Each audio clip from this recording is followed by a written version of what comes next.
I am Gregory Hallows, and this is Preserve Halloween Podcast. So, I can't even begin to figure out when the last time it was that I sat down and recorded a podcast. I have been insanely busy with convention things, and if anyone hasn't saw it yet, I am helping with the Joe Bob's Jamboree in Memphis, Tennessee this year in July 8th through 10th. I was asked by Joe Bob to help, actually not help, but I was asked by him to run the fan convention portion of the Jamboree, which is super exciting for me because it gives me the chance to book horror guests that normally don't fit into the normal conventions that I do. They're more Comic-Con related. There are, sometimes a few horror related guests, but to be able to book a show that's 99.99% horror and cult and things like that was a lot of fun for me. So I'll put a link to that in the description, but it's going to be fun. I'm really excited about the show. They're doing a Halloween 3 reunion, 40th anniversary with Tom Atkins and Stacey Noken and Tommy Lee Wallace. So that was fun to put together and help out with. But my topic today, or this week, or whenever you decide to listen to this, is something that I've been wanting to do for quite some time. I've talked about it briefly before, I think, but I love music. I used to be a DJ in college, on the air at the college radio station. I worked for MTV in college. I managed a band. I used to book concerts at clubs around the town I used to live in. So at one point, I just assumed that I would end up in music somehow for a job. And, it didn't turn out that way, but I still absolutely love music. I run a personal radio station at my house that I can listen to inside.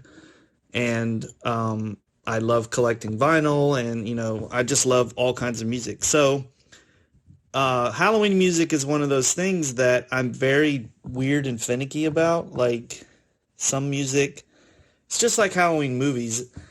It may be considered Halloween, but it's really not. There is a lot of music that I listen to during the month of Halloween and the months leading up to it because I generally listen to that kind of music all the time because it's, surf punk and rockabilly and, stuff that I just like anyway. But everyone, whether you love Halloween music or hate it or are indifferent, everyone, I would assume the majority of the living world has heard Monster Mash. That is one of those songs that a lot of people love to hate. A lot of people can't imagine Halloween without hearing it at least once or a billion times. It's on every compilation that exists, I think, for Halloween, especially, mainstream stuff. So it's one of those, everyone's heard the song, but does everyone know the history of the song and where it came from and anything about the song itself? So I decided to, do some research because I love looking things up and I love research in general. I could, pretty much do that all day long. So Monster Mash is a song that came out in 1962. And, the 50s and 60s was that time frame where, monster stuff was everywhere. Monsters were on TV, Addams Family. It was kind of a really wonderful time frame for people who love monsters. A guy named Bobby Pickett was an American singer, songwriter, actor, comedian, and, he had been in bands. He had, been around the circuit, I guess, is what you would describe it. But during one of his live performances, he incorporated an impression of Boris Karloff into the act, and people just went insane. So he decided that maybe he should take this further and write a song about, just monsters in general. So in the song, as most of us know, there is an impression of Boris Karloff, there's an impression of Bela Lugosi, and there's also an impression of Igor, and I think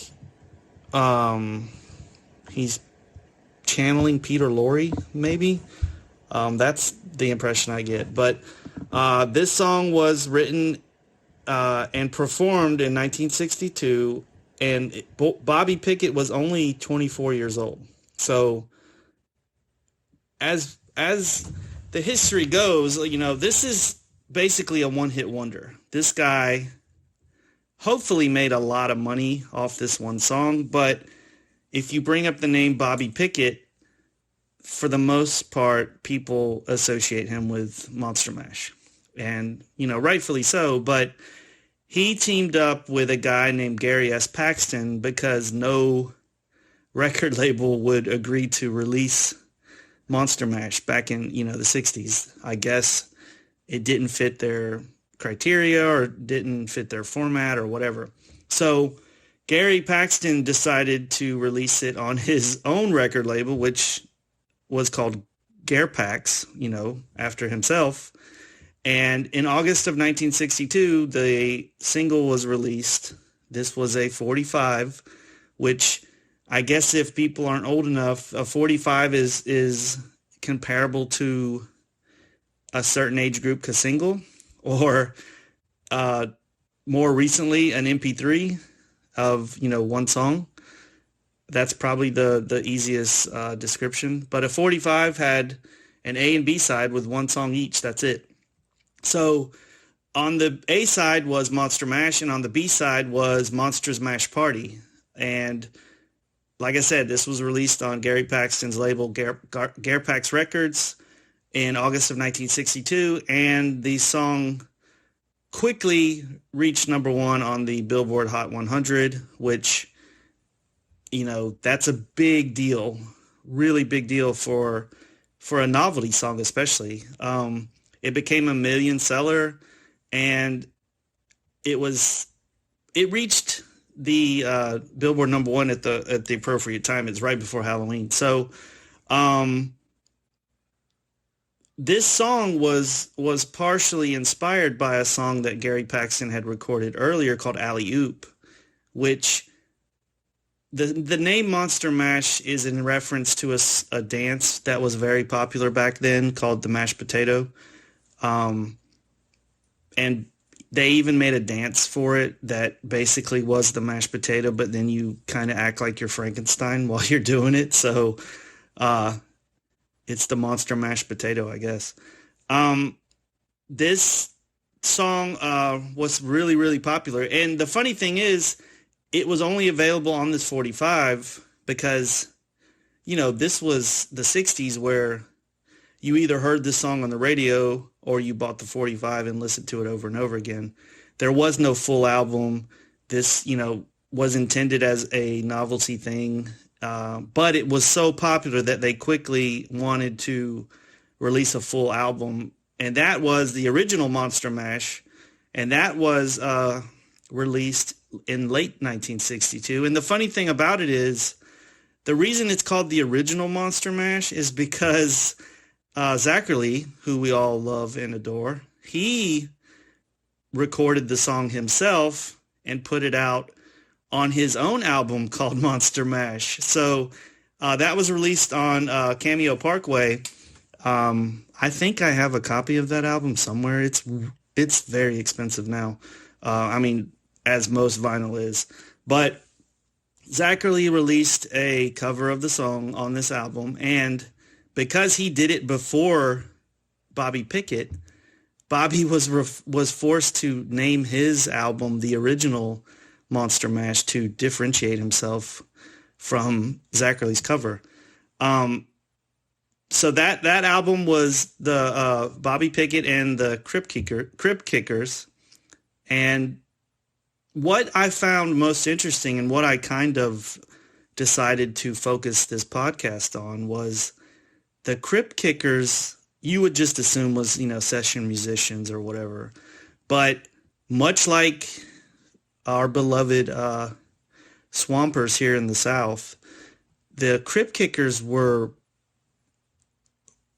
filled with very, very good musicians. One of them being Leon Russell. And if you don't know who Leon Russell is, he was an American musician, songwriter. And during his 60-year career, which included rock and roll, country, gospel, bluegrass, R&B, southern rock, blues rock, folk, surf, Tulsa sound, basically, if it could be recorded and created, he could do it. This guy is amazing. If you have never heard a Leon Russell album, just go grab anything and you're going to like it. He earned 6 gold records during his career. He received 2 Grammy Awards. He was nominated 7 times for Grammys. He was inducted into the Rock and Roll Hall of Fame and the Songwriters Hall of Fame in 2011.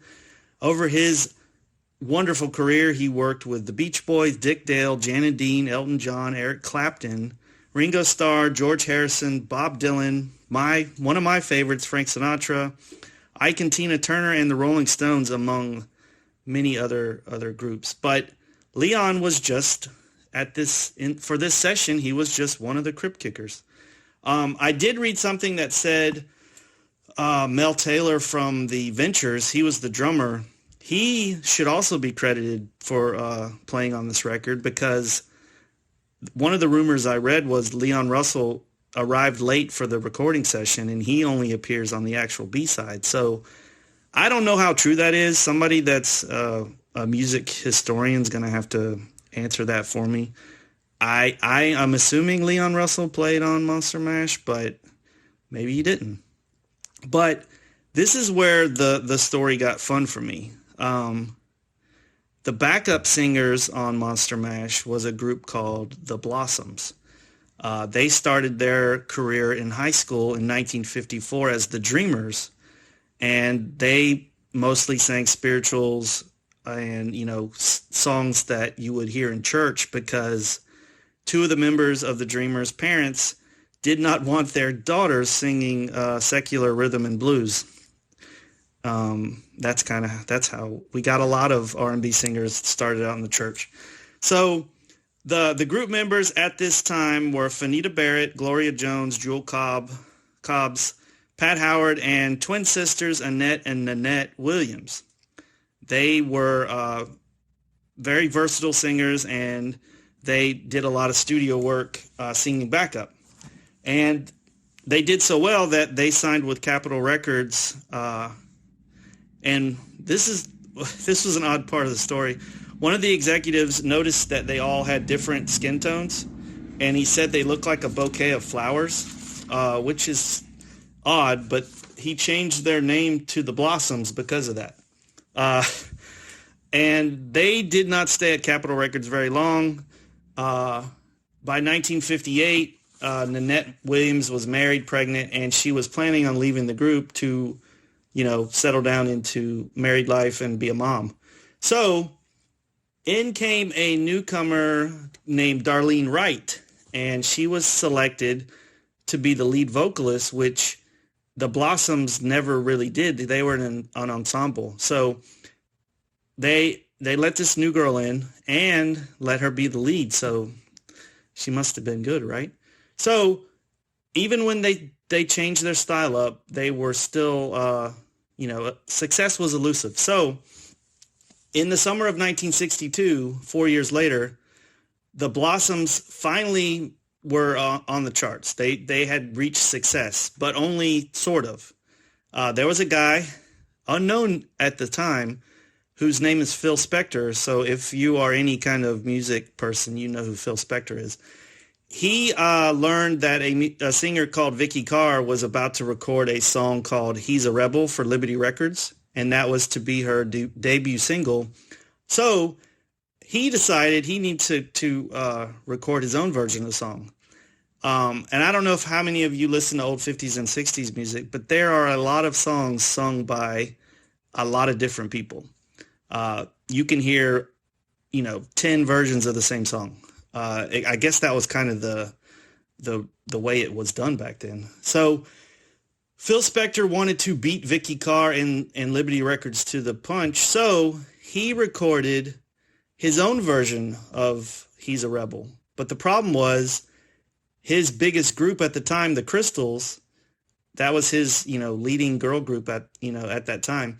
They were on the East Coast touring and they could not record the song. So he brought in the Blossoms to record the track, but he didn't credit them.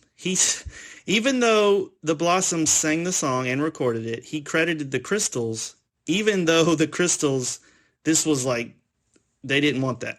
They were very dismayed at the idea of being credited for a song they didn't record. So the Blossoms only received a session fee, which wasn't a lot, and they're not credited for contributing to the record at all. The song became number one, and it established Phil Spector as a force in the music industry, but I'm sure it irritated the Blossoms tremendously. So I guess as some sort of retribution, over the next 3 years, the Blossoms with Darlene Wright as the lead singer would be Phil Spector's favorite singers on all of the sessions recorded in California. Maybe he realized he screwed up big time. Maybe that was the only way he could keep this group together. Who knows? But during this time frame is when the Blossoms would be brought in as backup vocalists on Monster Mash. Now, the Blossoms were huge. They were on backup singers for the Righteous Brothers, You've Lost That Love and Feeling, which number one.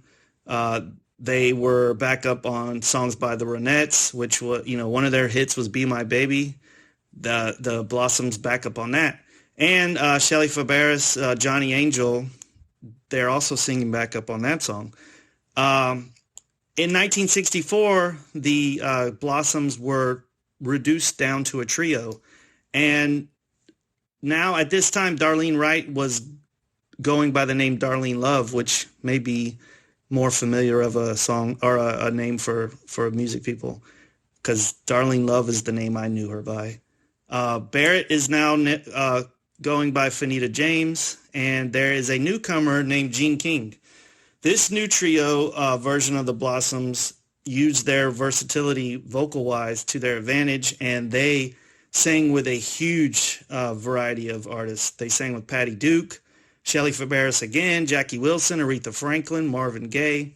So the Blossoms, big time. I'm sure if you love R&B or any, 50s and 60s music, you've heard of the Blossoms.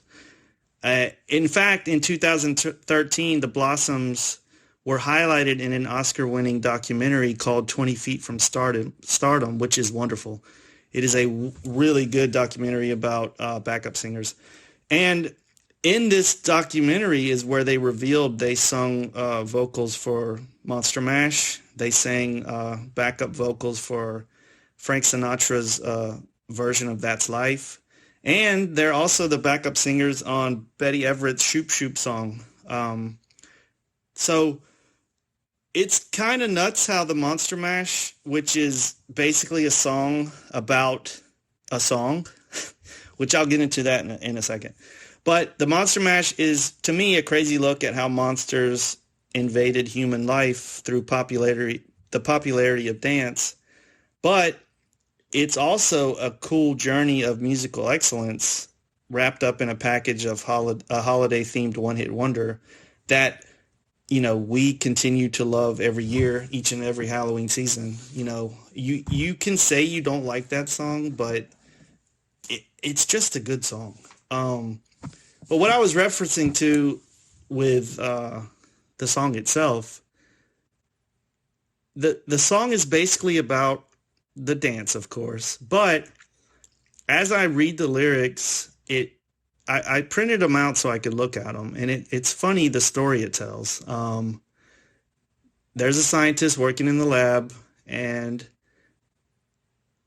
his monster rises, and he started dancing. Uh, and then because of that, uh, all the ghouls came to get, some electricity from the scientist electrodes. And then they started doing the dance. So like, did the scientist invent the dance by electrocuting? Is the reference to the Monster Mash just being electrocuted? Because, Frankenstein's monster was brought to life by electricity, and then the ghouls came to get their jolt from the electrodes, and then they started doing the Monster Mash. And then all of a sudden a party breaks out. So Wolfman shows up, Dracula, his son, they all show up. And now there's music playing. Like, where'd that come from? That just all of a sudden. Igor's on the chains and making it a musical instrument for some reason. There's a bunch of dogs howling. The Coffin Bangers about to arrive with their vocal group, the Crypt Keeper 5, which is funny. So there's a whole nother band coming. So now it's turned into a concert with multiple acts. And then the song goes from this is just a dance. Now there's a song about the dance, and it becomes a huge success. So this song that came from electricity is now like a number one hit in the Monsterland. So all of a sudden Dracula pops up and he's like, what happened to my song? Transylvania Twist. Like, why are you dissing me? So they're all like, well, no, your song's old school. Now we're talking about the Monster Mash. It's the biggest song, so get over it. So the next verse is like, all of a sudden, Dracula got over his jealousy, and now he's part of the band. So, like, how many people are in this band? Monster Mash is the hit of the land. They're touring everywhere, and now it's gotten so popular that the monsters have crossed over into the mainstream. So now the living are digging this Monster Mash song. And I guess that's like crossover appeal when like a country song becomes mainstream on regular Pop 40. That's the way I looked at it. So Monster Mash, I guess, is a type of genre. So like there's monster music. And so when you cross over into the living, that's how you know you've made it. So like if a country song crosses over to top 40, that's how you know you made it. This is the reference I get. So then to end the song, you're basically doing the Monster Mash dance again. And Igor, kind of just starts babbling. And the mad scientist says, calm down, dude. It's okay. I know you like this Monster Mash song. So with that last sentence, was this all like in the scientist's head? Like, what was he just making all this up because he got struck by lightning and he had some kind of fever dream, or his life flashed before him and he's been told that he needs to come up with this Monster Mash song? I don't know. But I thought it was funny to finally just sit and read the lyrics and realize how crazy it goes, like from 0 to 60 in 2 seconds. So that is my very odd and probably deep dive into Monster Mash, the song. But I am very impressed by the musical excellence that is included on this song that probably at the time was never intended to endure as long as it has. I mean, it's gone on to the Billboard charts multiple times, and you're going to hear it during Halloween, like it's inevitable. So, I mean, if you're Bobby Pickett, I mean, you could ask for a better career, I guess, but to have a song that has that much importance and last as long as it has, I mean, that's not bad. So congratulations to him. There is a book, I think, about his life that he there's a huge concentration on the song itself and how it affected his life. I'm going to try to find it and read it and see. But until next time, preserve Halloween.